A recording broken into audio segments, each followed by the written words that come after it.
আজকে যাবো 2টা R15 ইন্দোনেশিয়ান দেখতে। তো বাইকের এই কন্ডিশন দেখলে আমি আগে যাইতামই না।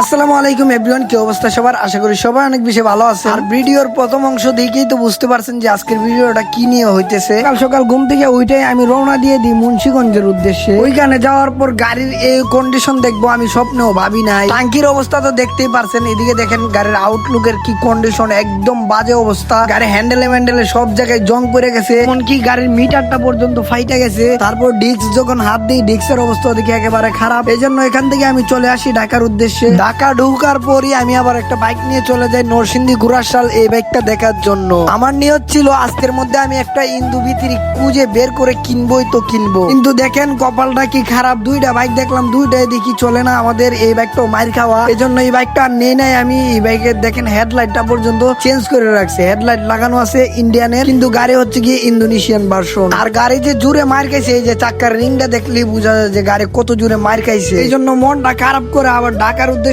রওনা দিয়ে দেই। কিন্তু দেখেন যদি তাকে নসিবে আপনি কিন্তু আসিবে। এই জন্য রাত 12টার সময় এক বড় ভাই আসে আমাদের দোকানে ডিরেক্টলি আমার ভিডিও দেখে বলে যে ভাইয়ের বাইকটা নাকি সেল দিবে। এই জন্য আমরাও খুশি হয়ে যাই। পরে আমরা বাইকে ভাইয়ের টাকাটা বুঝাই দেই। আর কাহিনী কিন্তু এখানেই শেষ না, এর পরের দিন আরো একটা ইন্দু ভিতরি পাওয়া যায়। এই জন্য সকাল সকাল আবার রওনা দিয়ে দিই দুহারের উদ্দেশ্যে। আর দুহার থেকে গিয়ে আমি আরো একটা R15 ভার্সন 3 ইন্দোনেশিয়ান কিনে নিয়ে আসবো।